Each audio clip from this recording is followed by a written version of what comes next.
Well guys, I did it again. I got a new rifle to show you. And my wife thinks that I'm pushing my limits. And I might have a problem. Well, I don't have a problem. She has problems. She can't tell me how to live my life. I'm a grown man. Don't tell her I said that though. Intro.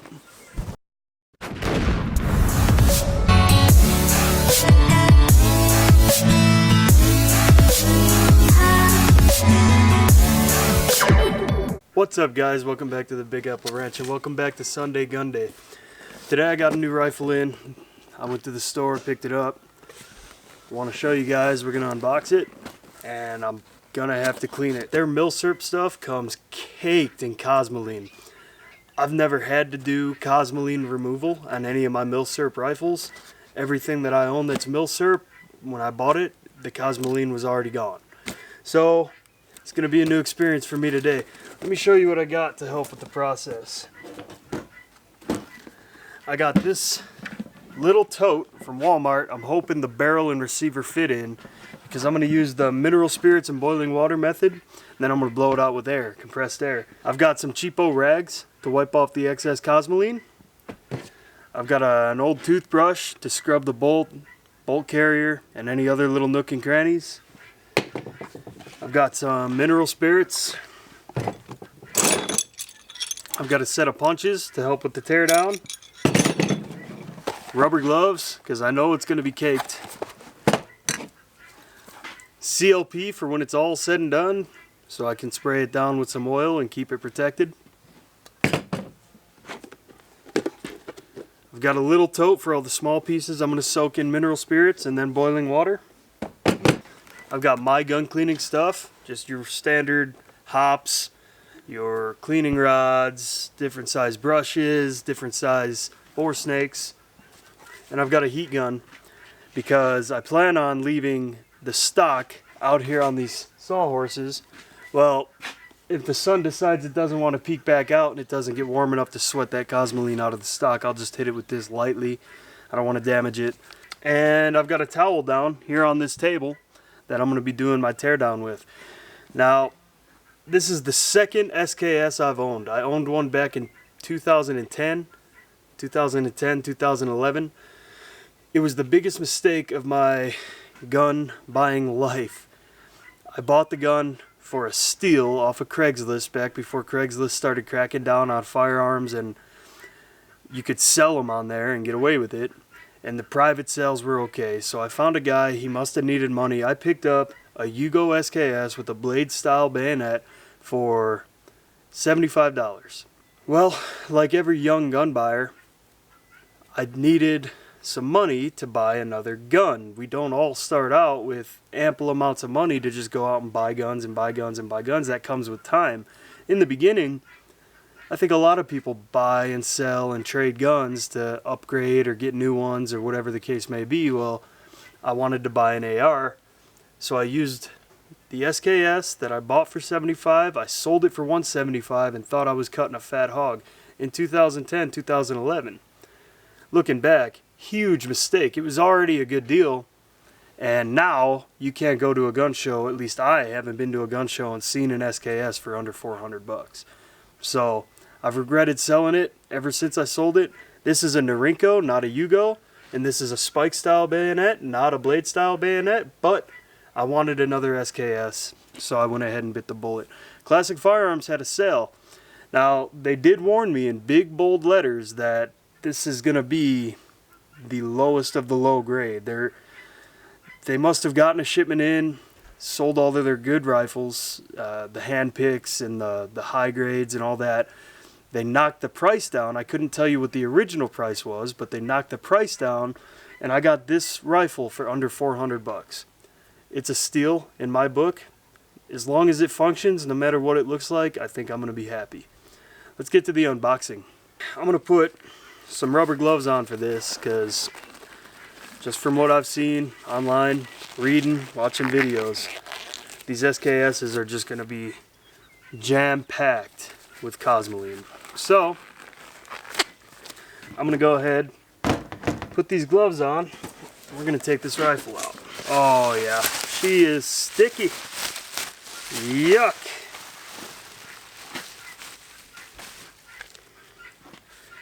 And there we go. Norinco SKS. Lots and lots of cosmoline. Just a ton of it. Now it's hard to tell with the cosmoline what condition it's in, but I can tell you right now there's some wear on the bluing, around the receiver, or on the finish rather. And the stock looks a little beat up, but I think that's to be expected. There is a couple of what look like fresh markings that may have happened during shipping. They just look fresh to me because they're not so oil soaked like the rest of the markings are. And there's definitely a good little gouge right there on the cheek weld. But we won't really know what this rifle looks like until I'm done cleaning it up. So let's get to the teardown process. Now this is not going to be a detailed teardown. In fact, I'm probably going to fast forward through the majority of this because I don't know the most about cosmoline removal as it is. And a complete teardown of an SKS, I've never done it. When I bought my SKS, it was pretty clean. I field stripped it, and I'd clean the barrel, and I'd clean the bolt in the action. But I never tore into it. I never took the receiver out of the stock or anything like that. So I'm probably going to be following along step by step with a video or something, just to make sure I don't do more harm than good here. So I love that bayonet though. I mean, it's not a blade style, but that's splashed in the face with cosmoline. It's not a blade style, but it is cool. That is a cool gun. Alright, I'm going to start tearing it down now. Jam packed with cosmoline on the recoil spring. Your bolt and bolt carrier, jam packed with cosmoline. The bolt does not. Oh, the firing pin is seized up. Huh? So that would cause the slam fire. Your trigger group's out. Now, oh, the mag came out pretty easy. Gas tube. And I know there's a piston and a spring in here, but it's so seized up I may have to push it out. Yeah, that piston is bad. No spring though, I was wrong. Just a piston. There's our stock. I'm gonna throw this over here on the sawhorses, and hopefully it sweats some of this cosmoline out of the stock. Well, alright, so I've got my spring and my piston from the sight block. There we are. That's a disassembled SKS, and it is nasty. Can you see inside that action? Can you see? Is it focusing? Can you see all of that nasty, gummy cosmoline? That's what we're here to try to take care of. It's everywhere. I'm going to get to working on this, guys. This is not a disassembly or a cleaning video. This is a new gun video. This is Sunday Gunday. So I'm not going to show this in depth. I'm not going to show it in too much detail. I'm just going to get this cleaned up. I'll show you guys a few things throughout the way, and then we'll go from there. It is giving off a very strong odor, so I would highly recommend doing this outside or in a ventilated area. It's pretty bad. Now the sun's out, it's pretty warm. The one thing I don't really want to put in mineral spirits is the gas tube because of the wood. The wood on my gas tube is beat to crud, but over here, I'll show you this stock before I wipe it off. It is working like a dream. You can see, maybe you can see if it'll focus.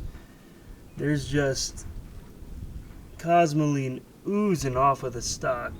So I'm going to wipe that down every 5 or 10 minutes while it's in the sun and just try to knock the heavy stuff off and then see if it'll sweat some of that cosmoline out of the wood. They've been soaking 10 minutes in this mineral oil, but I've been scrubbing as I went. So you can see the discoloration in that one already. So that mineral oil is really doing its job. This one's discolored as well, just not as bad. I went through with my toothbrush and just gave everything a quick scrub down, and we'll see how that helps it. Now, over here at the stock, I've wiped it down once already, and yeah, there's a ton of cosmoline coming out of that wood. I'm not sure if the camera's gonna pick it up, but this sun does wonders.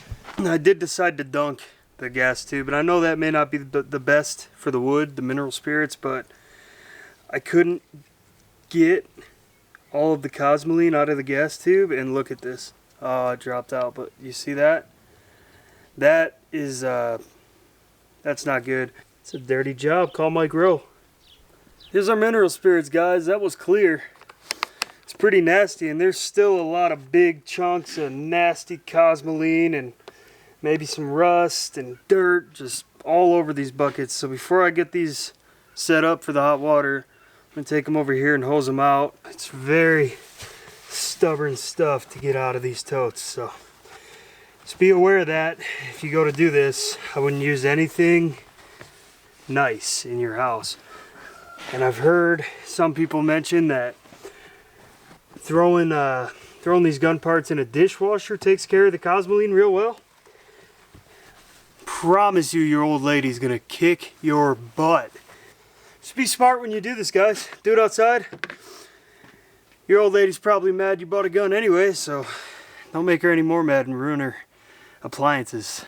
I got all the pieces dried off. They all look pretty good. And I was looking, and I got kind of a weird deal here. Everything is numbers matching, meaning the bolt, the receiver cover, the trigger assembly, the bolt carrier, the magazine, the receiver. I don't see a stamping on the gas tube. Somebody who's more versed in SKSs will have to tell me if there's supposed to be one on the tube. Everything matches, but the stock. The stock has a different serial number, which they didn't say it would be numbers matching, and it's cool. It kind of adds a little story. What happened to this rifle in the past? You know, did somebody freaking beat somebody over the head with it, crack their stock, and they had to replace it? I don't know. But my mind wanders. So I'm going to hit all this with some CLP. I don't want it to rust. And then we're going to reassemble. Well, alright guys, here's our SKS. I want to function test it before we do anything else. So I drop the magazine, make sure it's empty, which it is. Drop the bolt, safety off. Yep. Bring it back, drop it again, safety on. Nothing. Safety off.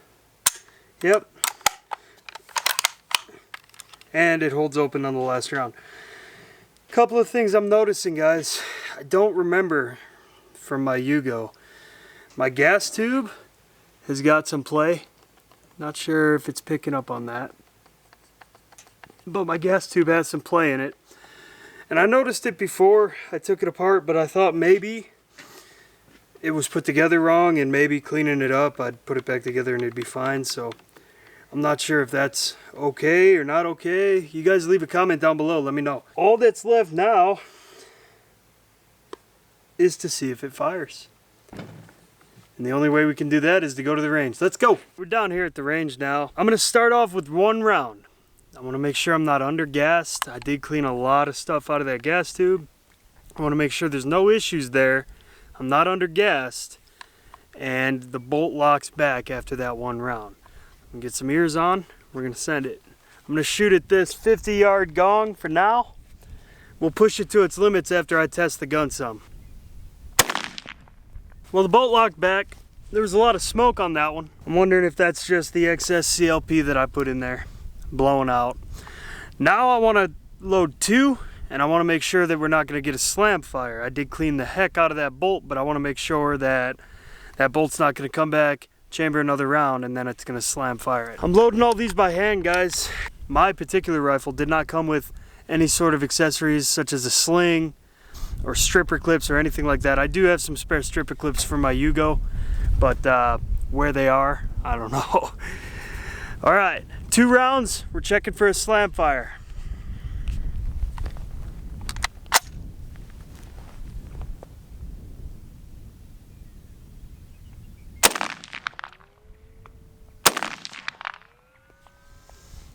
No slam fire? less smoke, and the bolt locked back. So I am confident in this rifle. I'm going to drop the bolt, fill the mag, and we're gonna see what this rifle can do. All right, I got 8 rounds loaded up, guys. I'm gonna take a few shots at my 150-yard target.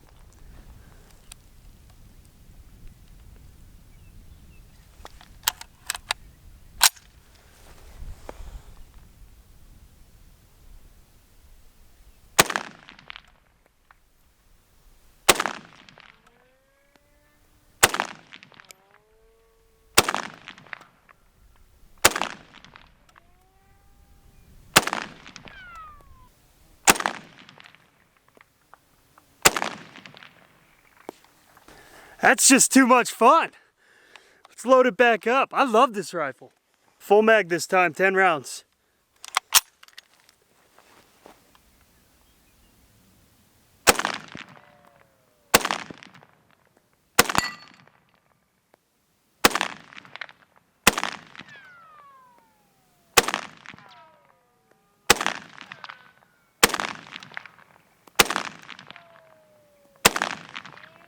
Another 10 rounds, guys.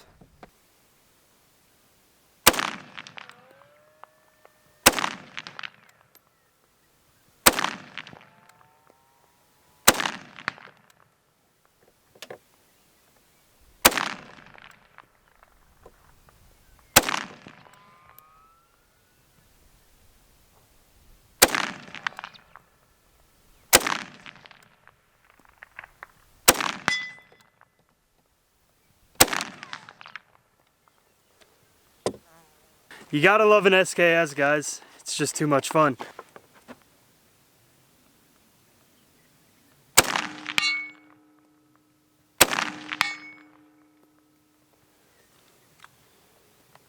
Got a failure to feed here, guys.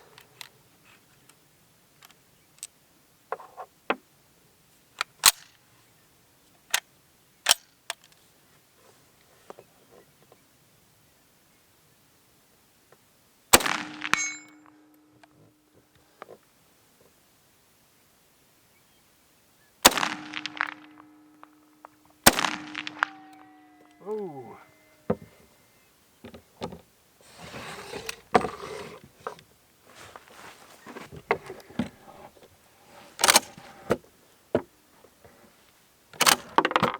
Well, I'm not too sure what happened there, guys. I took that last shot and the action just started smoking real bad. I've already checked the barrel. It's clear. So I think I'm going to take another shot with it, but not near my face. All right, this is going to be a test fire because I'm not entirely sure what happened there, so.